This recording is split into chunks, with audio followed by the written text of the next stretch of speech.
Esto es un armario que existía en el hospital hasta hace poco, en el que se dejaban analíticas y luego cada personal de consulta la cogía, pero igual que la cogía el personal de las consultas, podía cogerla cualquiera porque estaba en un pasillo. La documentación clínica siempre tiene que estar bajo llave y no es el pasillo un buen lugar. Sabéis que se quitaron los buzones de los pasillos, pero no solo ocurre esto en el hospital, que yo conozco mucho más. Esta mañana me comentaba un administrativo de primaria lo difícil que es guardar la confidencialidad en los mostradores de los centros de salud, en el que cualquiera que entra al sitio al lado del mostrador puede oír lo que está contando el paciente anterior. Que no existen rayas para que no te acerques hasta que no se vaya el anterior. Bueno, yo creo que de alguna manera el que nos recordemos estas cosas debería saber para que todos reflexionemos los fallos que hay alrededor de nosotros. Debemos tener cada uno una clave personal intransferible de la cual somos responsables. No debe estar nunca a la vista para que no se nos olvide y no deberíamos prestar nunca la clave. De alguna manera los responsables de informática y del centro deberían dar una clave a cada trabajador, aunque solo vayan a hacer una semana de trabajo. Lo de cerrar las ventanas de diálogo, cerrar las historias entre un paciente y otro, gracias. Pero no, si se nos olvida cerrar la pantalla, también deberían haber un sistema en el que se cerraran solas las pantallas cuando llevamos un minuto sin tocarla, porque eso, bueno, nos ayudaría en nuestro trabajo. Y tenemos que tener claro que siempre que entramos en la historia clínica de un paciente dejamos nuestra huella informática y que cada vez es más habitual que pacientes que sospechan que un profesional que no está bajo su cuidado ha entrado en la historia clínica, pide una relación de la gente que ha entrado en su historia clínica pues en el último mes o en la última semana. Eso es un derecho de los pacientes. Y dicen, quiero saber quién ha entrado en mi historia clínica en la última semana. Por eso debemos ser cada vez más conscientes de que cada vez que entramos en la historia clínica de un paciente, y debe ser nuestra clave, porque el responsable al final es si no el que nos ha prestado la clave, si hemos entrado de forma indebida en la historia de un paciente. Hay muy pocos estudios sobre lo que los profesionales sabemos sobre la confidencialidad y la intimidad. Estos son los que he encontrado y las conclusiones de los estudios dicen que los profesionales sabemos lo que es la intimidad y cómo debe tratarse la información, pero no conocemos las leyes que regulan los derechos de intimidad y confidencialidad de los pacientes y las penas que conllevan la vulneración de este derecho. Tanto en atención primaria como en hospitalaria hay un porcentaje elevado de profesionales que reconoce prácticas contrarias a lo legalmente establecido, fundamentalmente por compartir de forma indebida la información de los pacientes con sus compañeros. Y este hecho se da con más frecuencia entre los médicos que entre las enfermeras. O por compartir información sin consultarlo con el paciente, con los familiares. Y por entrar a datos sanitarios que no necesitan para desempeñar la tarea. Más de la mitad de los profesionales reconocen haber consultado alguna historia por curiosidad y haber cedido su clave personal en momentos puntuales. Los profesionales hospitalarios están seguros de que su diagnóstico se difundirá en el caso de ingresar en su centro de trabajo y consideran que la vía de difusión más probable será el comentario informal en los pasillos. Y en general se muestran muy preocupados por estos temas y demandan más formación y que la estructura de los hospitales cambie para facilitar prácticas más correctas. Ideas para favorecer el respeto a la intimidad. Llamar siempre a la puerta antes de entrar. Y llamar a las habitaciones de los pacientes, llamar a las puertas de las consultas. Y no llamar y entrar, sino esperar a que te digan que puedes pasar. Esto es algo que hacemos continuamente, porque vamos corriendo siempre. Usar espacios adecuados. Hay veces que es inevitable que en los pasillos de urgencias haya pacientes, pero es evitable que el paciente pida una cuña y no le pongamos una cuña en un pasillo. Este paciente está solo, ha tenido suerte porque está solo en el pasillo, pero a veces hay muchos pacientes. No puede ser que un paciente diga que le pongan la cuña y le pongan la cuña en un pasillo. No puede ser que se difundan detalles de las enfermedades de los familiares y los compañeros como si fuera normal, y menos en los ascensores, en los pasillos, en las cafeterías, en la Sepulvedana o en el AVE.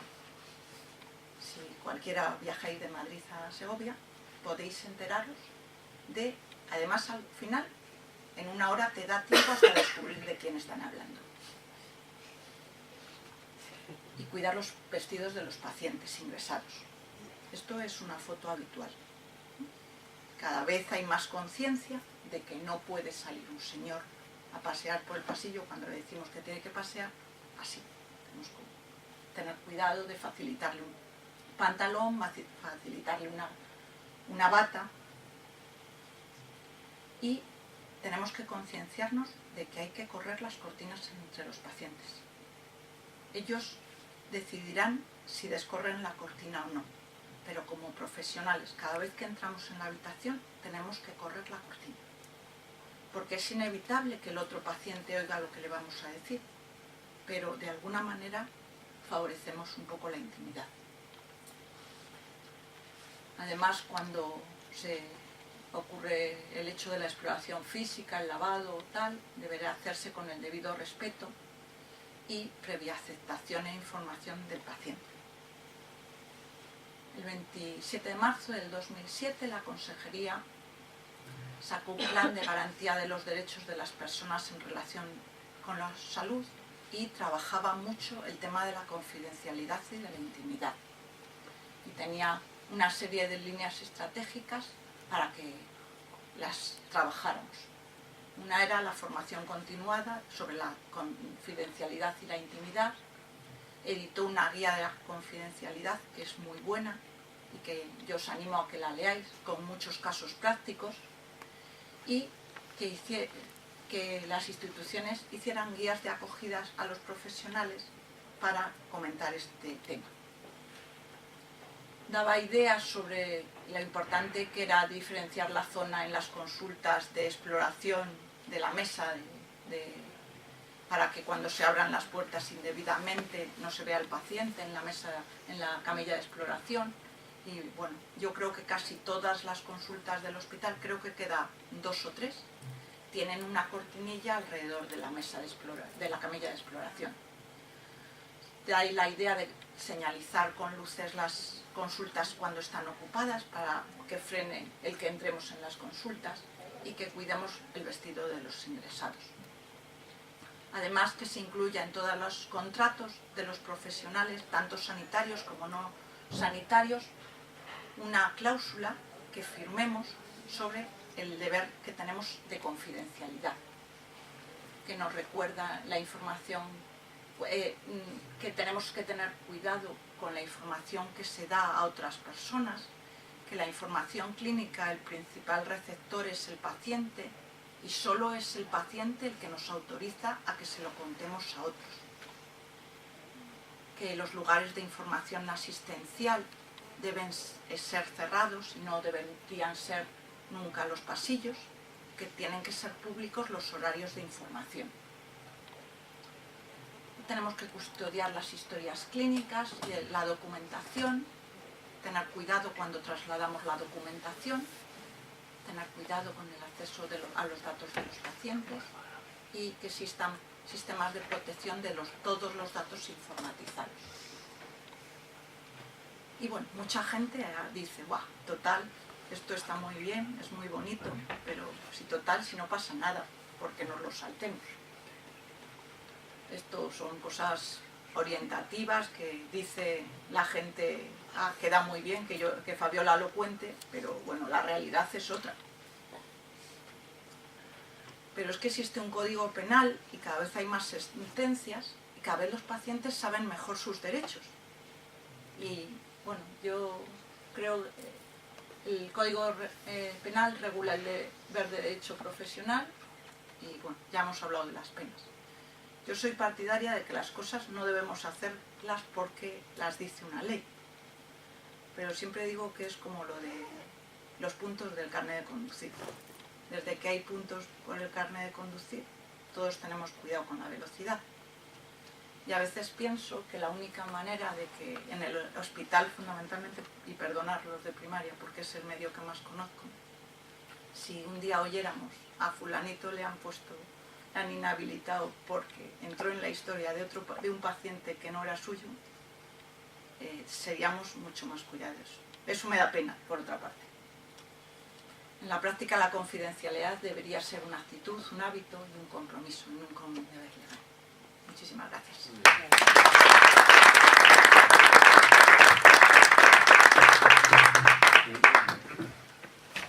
Muchas gracias, Fabiola. Has hecho una exposición muy apropiada. Yo creo que incurrimos muchos en estos errores en nuestra práctica cotidiana cuando estamos en esos días de mucho trabajo y no cuidamos estos aspectos. Has estado muy oportuna y cuando has contado cosas como el tema de la receta, de la historia clínica electrónica, pues ahí hay otro reto importante porque la accesibilidad es tremenda y de hecho me viene en memoria aquella famosa política que se operó y que en ese mismo día o los 2 días habían visitado su historia clínica 1000 y pico sanitarios para enterarse un poco de lo que le había pasado. No vamos a hacer preguntas, luego al final, si está de acuerdo Bernardo, se acaba de ir, si está de acuerdo Bernardo, luego los 3 ponentes van a subir a la mesa y allí pues estableceremos luego un turno de preguntas y hablaremos al respecto. Entonces, Mónica, si te parece, dejamos la palabra cuando quieras, Mónica. Buenas tardes. ¿Te ayudo o te contesto? Que me busco primero. Bueno, buenas tardes. Soy Mónica, soy médico de urgencias. Y lo primero de todo decir que a mí siempre me emociona cuando nos juntamos sanitarios de distintos sitios, haciendo distinto trabajo, pero como un recordatorio de que para lo que estamos aquí todos es para lo mismo, que es el paciente, ¿no? Es un buen momento para pensar en eso. Y en segundo lugar, da gusto porque viene uno ya a hablar de redes sociales y no tiene que empezar explicando lo que son redes sociales porque todos entendemos ya perfectamente lo que son las redes sociales. Entonces voy a empezar preguntándoos quién de vosotros tenéis WhatsApp. Excepto Bernardo, hay algo más que no tenga WhatsApp. Varios que no tienen WhatsApp. Bueno. ¿Cuenta en Facebook? ¿Tenéis todos? Una gran mayoría. Vale. ¿En Twitter? Vale, o sea, prácticamente todo el mundo en esta habitación utiliza redes sociales. ¿Cuántos de vosotros en algún sitio de vuestra cuenta de Facebook o de Twitter se ve que sois profesionales sanitarios? De alguna manera. Vale. ¿Cuántos mencionáis alguna vez algo relacionado con la medicina, con la enfermería? Vale, es también una parte importante. O sea que esta charla es relevante a todo el mundo ahora y dentro de unos años absolutamente a todo el mundo. O sea que, bueno, pues aquí estamos para trabajar en ello. Lo que no está tan claro cuando hablamos de qué son redes sociales, todo el mundo entiende lo que son redes sociales, pero el siguiente paso es redes sociales en medicina o en enfermería. Me vais a permitir que os diga desde ya, cada vez que digo medicina me refiero a medicina y a enfermería, es decir, como el hecho de cuidar, de sanar, el trabajo que hacemos todos juntos. A mí me gusta pensar en Twitter como una herramienta médica fantástica, como el nuevo Fonendo, lo llamo yo cuando hablo de ello. Pero yo entiendo que, aunque yo me veo así, la mayoría de la gente me sigue viendo así. Bueno. Es una herramienta fantástica que lo que hace es que saca la medicina fuera de la consulta. Porque cuando yo, como médico de urgencias, estoy tratando a un niño con un ataque de asma, eso es medicina y está claro. Pero ¿qué pasa cuando escribo en mi blog? ¿O qué pasa cuando estoy usando Twitter? ¿O qué pasa cuando dibujo? Porque yo me dedico a dibujar, yo hago solamente guardias en urgencias y el resto del tiempo escribo y dibujo. ¿Eso es medicina? Pues sí, son actos médicos, yo lo considero que es un acto médico. La tecnología nos está permitiendo salir de las consultas y el acto médico va mucho más allá del acto asistencial y el acto sanitario.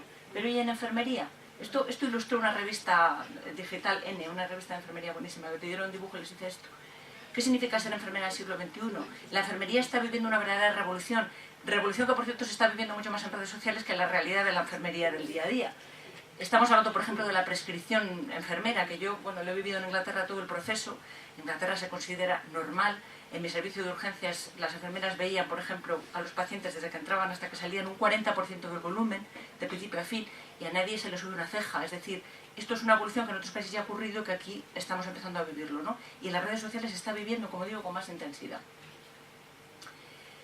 ¿Cuál es la realidad de redes sociales ahora mismo? Esta es una página que se llama The Internet in Real Time, que lo que he hecho ha sido coger una captura de pantalla después de 60 segundos, ¿vale? Esta es una pantalla, es una página web que si la abrís está en continuo movimiento de la actividad que está habiendo y te enseña todas las redes sociales. Bueno, pues en un minuto aproximadamente se abren 660 cuentas de Twitter, 31 millones de me gusta en Facebook, 10.000 personas entran a buscar a otra persona en LinkedIn, se crean 720 de WhatsApp, 13 millones de WhatsApp se mandan en un solo minuto al mundo. Es decir, esto es un nuevo mundo, estamos hipercomunicados. Y esto está aquí para quedarse, esto no va a cambiar. O lo utilizamos a nuestro favor o se nos pone en contra, ¿no? Para eso vamos a hacer actividades como esta. ¿Cuántos profesionales sanitarios están en redes sociales a día de hoy? Bueno, en España no sabemos ni cuántos profesionales sanitarios somos, o sea que cuántos estamos en redes sociales es casi imposible, ¿no? Estas son, obviamente, pues estadísticas del mundo. Fijaros, esta línea, esta gráfica demuestra la evolución en número de cuentas de sanitarios en Twitter desde que se abrió en el 2006 hasta el momento. Exponencial la subida, ¿no? Fijaros el mapa de España, está muy azulito, hay muchísima gente de profesionales sanitarios en redes sociales, en Twitter en particular. ¿Y cuántos lo utilizan? ¿Cuántos médicos, enfermeras están en redes sociales y lo utilizan de una forma profesional? Pues cuando hice este primer dibujo era 1,2. Ahora unos meses más tarde ya es 1,7. 1,7 o un 25% de la gente que utiliza redes sociales lo hace no con una finalidad, pero con una, digamos que dentro de un espectro médico. Me encanta este dibujo porque es una herramienta, ¿no? Twitter, Facebook son herramientas, lo podemos utilizar fenomenal o lo podemos utilizar fatal. Y eso está en nuestra mano. Twitter, por ejemplo, es tan buena o tan mala como lo usemos, tan buena o tan mala como las cuentas a las que decidamos seguir. La charla de Fabiola, que me ha encantado porque, bueno, pues está todo dicho, ¿no? De hecho, me va a evitar tener que decir muchas cosas hoy. ¿Qué cantidad de cosas hacemos mal? Cosas que sabemos además que están mal hechas, que no acabamos de vivir, de interiorizar, ¿no? Que sabemos que deberíamos hacerlas de una forma y no las hacemos. Y resulta que cuando todavía no somos capaces de hacer lo sencillo bien, nos dan herramientas para que hagamos otra vez, una vez más, cosas mal hechas con nuevas herramientas, mismos problemas que volvemos a hacer mal. En el mundo de los médicos, como sabéis, los médicos somos buenísimos a autorregularnos y vivimos siempre bajo la tutela y bajo la guía de un código deontológico fantástico que tenemos del 2011. Y ahora tenemos además un manual para uso de redes sociales, que además yo he tenido el enorme privilegio de coordinar, que nos ayuda, porque bueno, pues digamos que es una guía, ¿no? Es algo que para ir aprendiendo juntos, que nos recuerda que las mismas reglas que utilizamos cuando somos médicos en la realidad de la consulta deberíamos utilizar cuando somos médicos y nos presentamos como médicos en las redes sociales. Esta guía nació pues haciendo un estudio profundo entre un grupo de médicos y de estudiantes de medicina, un estudio profundo del código deontológico como tal, su aplicación a las redes sociales y pues toda la bibliografía que hay sobre el tema, sobre todo en otros idiomas, y las guías que hay ya escritas en otros países, como por ejemplo la Nueva Zelanda, que la hicieron también con los estudiantes, y la inglesa, que nos han servido mucho como guía para la nuestra. Antes de meterme ya un poco en lo que es la ética de las redes sociales o los problemas éticos en redes sociales, primero os voy a dar unas pinceladas para los que todavía no me estáis viendo todavía como verde aquí hablando de para qué puede valer Twitter, por ejemplo, en medicina, unas pinceladas de para qué nos vale. Para qué nos vale una red social como Twitter. Para estar al día, pero el concepto de estar al día ha cambiado totalmente. Antes el médico, la enfermera, buscaba la información. Eso se transformó en que la información nos buscaba a nosotros.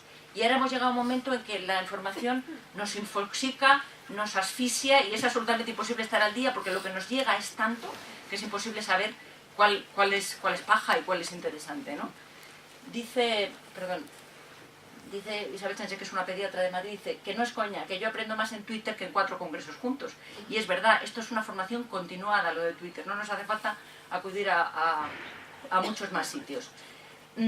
Este concepto, que no es mío, pero yo simplemente lo he ilustrado porque me encanta, es que Twitter lo que hace es de embudo, recoge toda la información médica que se produce en el mundo sanitario, de embudo que lo recoge y luego de filtro.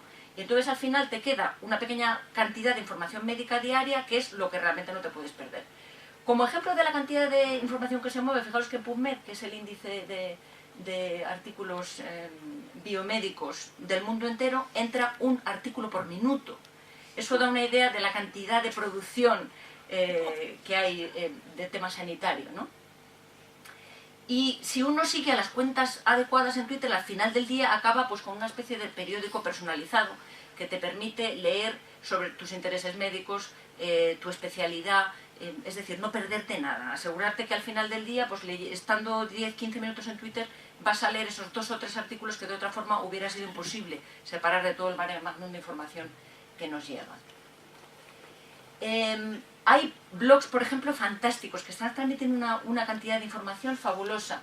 He elegido un par de ellos precisamente porque son de enfermería y son blogs que ahora mismo que son líderes en el mundo de las redes sociales. El de Esther Gorjón, que es una enfermera de Valladolid, que estoy viendo cabezas que dicen que sí, que tiene ahora mismo el blog mejor en urgencias en español, que se llama Signos Vitales, o el blog de Chema Cepeda, que es Salud Conectada, que también es un enfermero de Valladolid, que también hay cabezas aquí diciendo que sí. Por ejemplo, Chema, en el mejor estilo colaborativo de redes sociales, ahora mismo ha creado una guía que se llama Manual de Inmersión 2.0, que es gratis y que ya tiene 7.000 descargas, ¿no? Y bueno, pues tanto Chema como Esther se mueven en Twitter continuamente y yo nunca me pierdo lo que dicen esos blogs. ¿Por qué? ¿Porque estoy todo el día pendiente de esos blogs? No, porque si su blog es particularmente bueno, Twitter me lo va a recoger y me lo va a filtrar y me va a llegar seguro. Una campaña que también me ha parecido que merecía la pena mencionar, es una campaña que tiene lugar ahora mismo desde hace un montón de meses en Twitter, es enfermería visible, ¿no? Porque esto es lo que está pasando, cada vez que salen las noticias algo relacionado con el mundo médico, ébola, lo que sea, aparecen los médicos, pero las enfermeras son siempre un espectro, que nadie sabe quién son, ¿no? Bueno, pues esto se está moviendo en Twitter, todo este tipo de información. Twitter lo que está permitiendo es crear una comunidad sanitaria global, para lo cual no hay ni tiempo ni espacio. Es decir, yo puedo estar leyendo lo que escribe un médico de Australia cuando él está durmiendo.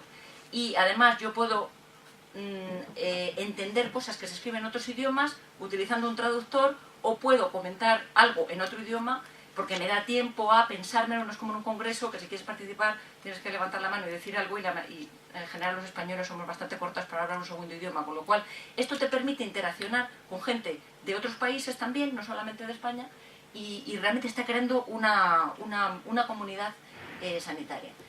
Nos vale para intercambiar información. Unos pocos ejemplos, signos clínicos. Estos son capturas de pantalla con mi teléfono en Twitter. Vicente Baos, médico de familia, un día nos describe, nos enseña un eritema pernio. Rosa Taberner, que es dermatóloga, pues nos enseña un caso de una patología, dermatología axilar, y además dice medicina de familia pura y dura para asegurarse que los médicos de familia que le siguen no se lo pierden. Signos radiológicos.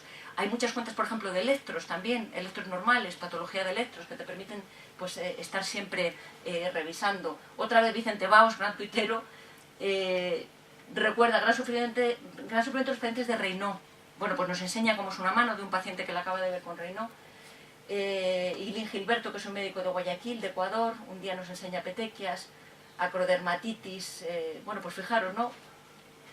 Uno normalmente se tendría que ir a un atlas de dermatología para repasar todo esto, y sin embargo esto, mezclado con otras muchas cosas muy divertidas, como pueden ser chistes o recetas de cocina, pues te permite estar continuamente revisando conceptos, revisando imágenes, cosas de mucho interés.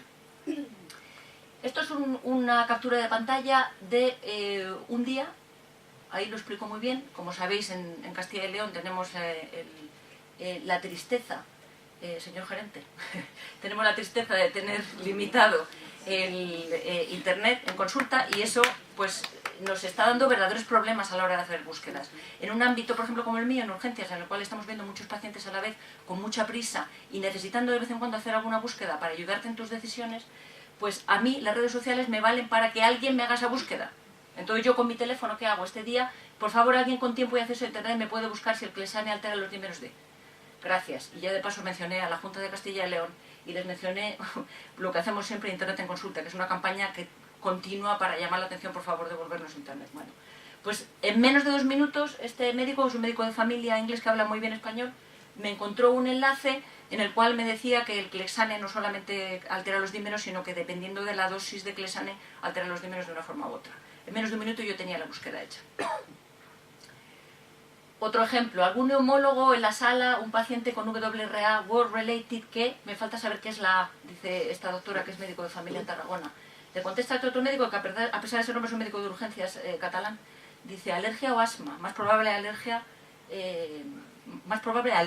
Bueno, siglas, te encuentras con algo, un problema como siglas que no sabes resolver y ¿a quién acudes? Antes podías acudir al médico de la consulta de al lado, a un libro o luego en un congreso podías hacer preguntas de ámbito más general. Ahora, sin embargo, tienes acceso a mogollón de gente que está simplemente pendiente de si alguien pregunta algo, porque la verdad es que la solidaridad que hay en Twitter yo no la encuentro en la realidad, casi, si me apuráis.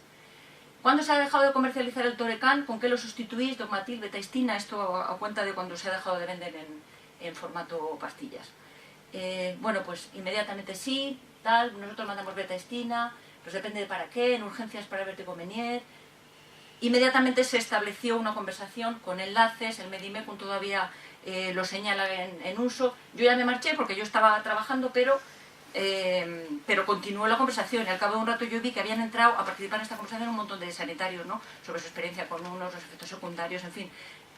Rápidamente se creó una charla sobre ese tema. Esto que ya es el siguiente paso son quedadas de conversación sanitaria. Esta es de anoche, hoy he cogido la captura de pantalla. Con gestión sanitaria. ¿Qué fue? Pues fue una conversación para la cual se había quedado sobre la comunicación en gestión sanitaria. Participaron aproximadamente 150 cuentas, 150 médicos, enfermeras, gestores, y que la organizó pues Serafín Fernández, otro enfermero, un enfermero que tiene una página que se llama La Factoría Cuidando, que de vez en cuando organiza cosas de este estilo y una vez más nos convierten en una sola comunidad trabajando para el paciente. Me encanta esta frase, todo lo que sabemos lo sabemos entre todos, que es de Antonio Machado. Esto define Twitter totalmente. Nadie sabe más que todos juntos, también nos define muy bien. Contacto con el paciente. ¿Y de qué manera nos permite el contacto con el paciente? Pues de varias. Por un lado, el paciente que acude a nosotros en redes sociales y por otra, y más interesante todavía, que nos permite divulgar, hacer divulgación sanitaria para que los pacientes tengan información de calidad. No solamente eso, sino lo que nos permite es acceder a leer lo que dice el paciente, lo que piensa el paciente, porque pacientes sobre todo crónicos, lo que sabemos es lo que el paciente nos cuenta en consulta, que no dejan de ser unos minutos, ¿no? Cómo se vive con la enfermedad es algo que estamos aprendiendo a través de redes sociales. Pero ¿qué pasa? Que hay muchísima información en Internet, ¿no? Este dibujo que, por desgracia, no es mío, porque me parece absolutamente genial. El señor de la izquierda es un señor con unos pocos síntomas antes de consultar Internet sus síntomas, en Google. Y el señor de la derecha es el pobrecillo después de ver los síntomas. Lo que antes era un granito, una alergia, que le dolía un poco un músculo, que se había hecho pasa a ser una fibrodisplasia osificante progresiva, síntomas de ébola, fiebre de las montañas rocosas, en fin. Tenemos una labor que hacer los sanitarios, porque esto es lo que está pasando. Un 75% de los pacientes ahora mismo antes o después de consulta entran en Google a buscar sus síntomas. Qué pasada, ¿no? Tenemos acceso a pacientes que nos están contando lo que pasa. Esta chica, Kate Granger, no solamente es paciente, es una paciente terminal que además planea tuitear hasta su muerte. Esta chica es geriatra, es una geriatra inglesa, con lo cual tiene esa doble perspectiva de sanitario paciente. Ella crea una campaña que se llama Hello, my name is, Hola, me llamo, que simplemente lo que hace es llamar a que los sanitarios nos presentemos. Esto, Fabiola, ¿verdad? A que cuando entramos por primera vez y vemos a un paciente le digamos, hola, yo me llamo Mónica Lalanda y soy médico de urgencias. Vamos todos con el mismo uniforme, nos distingue una rayita. Entramos, salimos, el pobre paciente está allí y dice, ¿esto quién será? ¿No? Y además, lo peor de todo es que el paciente lo considera normal. Hemos llegado a un punto que el paciente lo considera normal. Bueno, pues esta es la campaña que ella está moviendo y que además está teniendo una repercusión bestial en Inglaterra. Por cierto, salió en el adelantado de Segovia porque Javier, el radiólogo, mandó una carta muy bonita al respecto. Escuela de pacientes, está en Twitter.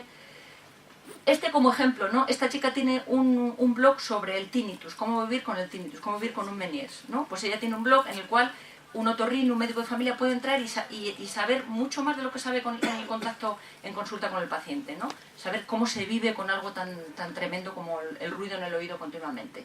Las asociaciones de pacientes, estas son inglesas, pero bueno, poco a poco vamos a ir viendo más españolas también.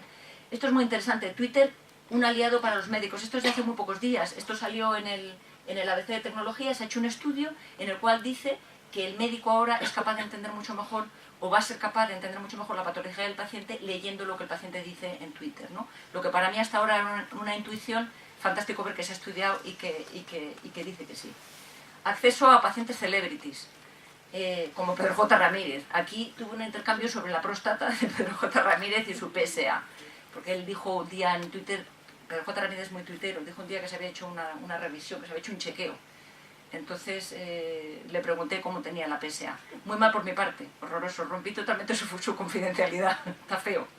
Pero bueno, claro es que él me contó que tenía un PSA de 0,8, ¿no? ¿Eso qué me permitió? Bueno, pues yo hice ahí una pequeña crítica del PSA, que probablemente leyeron millones de personas porque son lo que le siguen a él, millones de personas, ¿no?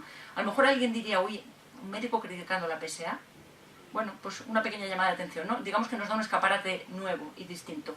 Hay médicos que también lo están utilizando para sus consultas directamente. Estos dos médicos, Fernando Casado lo utiliza para organizar su consulta. Si tiene la consulta muy retrasada, lo dice por Twitter. No vengáis hoy a urgencias, que tengo muchos pacientes. O Salvador Casado utiliza Twitter para dar información para sus pacientes y lo coloca una etiqueta que se llama para pacientes.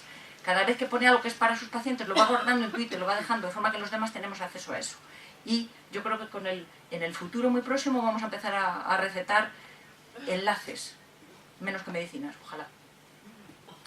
Y a cuento de esto os saco también el blog de Rosa. Rosa es una enfermera que tiene un blog precioso que se llama Blog de Rosa y que son vídeos que nos pueden valer a nosotros para a nuestra vez pasárselos a los pacientes. Sobre por ejemplo, qué hacer cuando te duelen las cervicales. Tiene vídeos absolutamente de todo. Y ahora ya entramos un poco en harina.